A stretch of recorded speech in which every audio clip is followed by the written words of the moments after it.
शादी की रस्में चल रही थी। तीज त्योहार भी थे। कभी घर में सीता ने काम नहीं किया था, पर ससुराल में कभी मना भी नहीं किया। सारा काम सासू माँ से पूछ पूछ कर करती। बहुत थक जाती, पर उफ तक नहीं करती। कभी कभी अकेले में रो लेती और बोलती, क्यों बनाया ये नियम कि लड़की को दूसरे का घर संभालना होता है। पूरी जिम्मेदारी सासू माँ ने सीता पर डाल दी थी, घर के सारे काम की। कभी बता देती थी कि थक गई हूँ, तो सासू माँ साफ कह देती कि पहले काम ख़त्म कर लो, फिर आराम करना। हम तुम्हारे उम्र में संयुक्त बड़े परिवार के साथ काम करते थे, कभी नहीं थके हम। सीता कहती, सारा काम हो गया मम्मी जी, अब आराम कर लूँ। तो सासू माँ कहती, आराम कर, बस आधा घंटा ही सोना, बहुत काम होता है घर का। आदत बिगड़ जाती है सोने से, रोज़ नींद आ जाएगी नहीं तो। सीता को मायके के घर और मम्मी की याद आती थी कि वहाँ तो मना करती थी कि मैं आज थक गई हूँ, नहीं हो रहा काम, तो माँ कहती, जा आराम कर। यहाँ तो पैर जवाब दे रहे हैं, पर कोई आराम करने को भी नहीं कहता।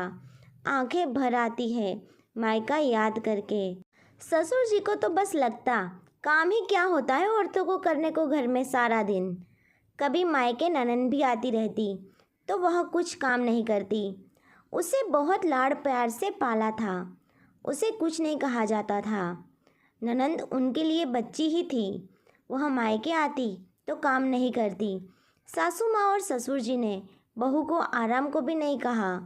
सकारात्मक सोचा जाए तो शायद सासू माँ भी काम करते करते भूल गई थी कि हर औरत को आराम भी चाहिए। पर बेटी के लिए विचार अलग क्यों? या कभी सोचती कि ससुराल में सास ससुर को यह नहीं लगा कि मैं अभी नई नई इस घर में आई हूँ, थोड़ा समय लगेगा जिम्मेदारी लेने में।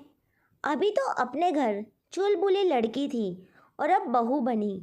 कुछ तो समय लगेगा जब आदत होगी काम करने की।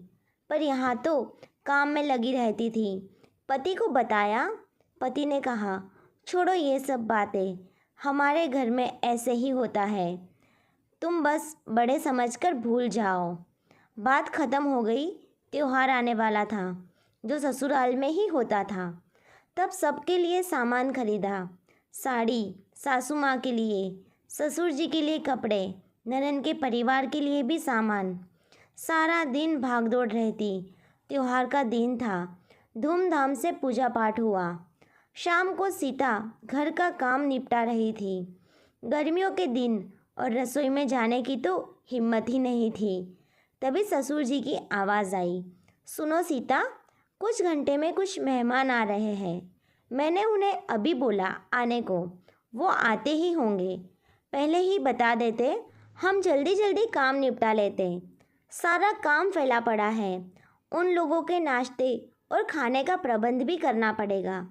बाज़ार से मंगवाकर फालतू का खर्च नहीं करना चाहती। सब घर में बनाओ, समोसे कचौरी, सीता की सास ने कहा। सीता ने कहा, मम्मी जी बहुत काम है घर में, मेहमान 1 घंटे में आते होंगे, इतना सब कैसे होगा? ससुर जी तेज़ आवाज़ से बोले, और तुम्हें काम ही क्या है, बाद में निपटाती रहना, घर में ही तो रहती हो ना। न चाहते हुए भी सीता की नज़रें नीचे झुकी थी, क्योंकि सुबह से काम करते करते थकान से उसका शरीर जवाब दे रहा था। सासू माँ ने सीता को देखा और बोली, जल्दी हो जाएगा, पहले रसोई का कर लो। हमेशा ससुर जी ऐसे ही करते थे। 1 या 2 बार की बात हो तो ठीक ही था। सीता भी थक गई होगी, किसी ने नहीं सोचा। कुछ दिन बाद सीता ने सासू माँ से वॉशिंग मशीन खरीदने के लिए कहने लगी। मम्मी जी, कहिए ना पापा जी से, अभी तो मिलकर ले लेते हैं, ठंड में बहुत आराम होगा। सासू माँ ने जैसे ही कहा कि मशीन ले लीजिए, सीता कह रही थी, तभी सीता के ससुर ने तेज़ आवाज़ में कहा, कोई ज़रूरत नहीं है मशीन की, दोनों मिलकर काम कर तो लेती हो, और सारे दिन काम ही क्या होता है, थोड़े ही तो कपड़े होते हैं। पहले की महिलाएं पूरा संयुक्त परिवार के कपड़े धोती थी। सीता ने इस मामले में अपने पति से बात की। वो भी हमेशा की तरह कहते कि पापा जी ऐसे ही है, वह किसी की नहीं सुनते। औरतों को समझ के ही काम करना चाहिए। और घर में काम ही क्या होता है, इतना तुम मत सोचो। मैं जल्दी ही घर के लिए दिवाली पर वॉशिंग मशीन ला दूँगा। दिवाली तक रुक जाओ बस। कुछ दिन के बाद ननंद का ट्रांसफ़र सीता के ससुराल के शहर में हो गया। सीता की ननंद बैंक में नौकरी करती थी। सीता बोली कि चलो, ननंद का भी समय अच्छे से निकल जाएगा। ननंद को भी आराम था कि मायके में रहकर वो 2-3 साल आराम से काट ही लेगी। फिर उसके बाद उसका ट्रांसफ़र दूसरे शहर में हो ही जाएगा। ससुर हमेशा बेटी पर तरस खाते कि बेटी सुबह चली जाती है और शाम को 5 बजे घर आती है। पूरा दिन थक जाती है मेरी बेटी। ननंद बिल्कुल भी घर में संयोग नहीं करती। काम में ननंद कहती थी कि मैं सारा दिन थक जाती हूँ, अब काम करने की तो हिम्मत ही नहीं रहती। मायके में रहकर आदत भी छूट गई है घर का काम करने की। सीता के सास ससुर ननंद को काम नहीं करने देते। दिवाली से एक दिन पहले सीता के ससुर जी ने कहा कि पड़ोस से कुछ लोग आने वाले हैं। इस पर बेटी ने कहा, पापा जी आप आज मत बुला लीजिएगा किसी को, क्योंकि मैं पूरे दिन थक कर शाम को आऊँगी। उसके बाद मेरी हिम्मत नहीं है किसी मेहमान के पास बैठने की। ससुर जी ने बेटी की बात सुनकर एकदम से कहा, ठीक है बेटा, कल कर देता हूँ। कल आ जाएंगे तो आराम कर लेना, कल तेरी छुट्टी भी है। ये शब्द उनके मुंह से कभी भी सीता और सासू माँ के लिए नहीं निकले। न तो उन्होंने कभी सीता को और सासू माँ को घर के बाहर नौकरी की इजाज़त दी।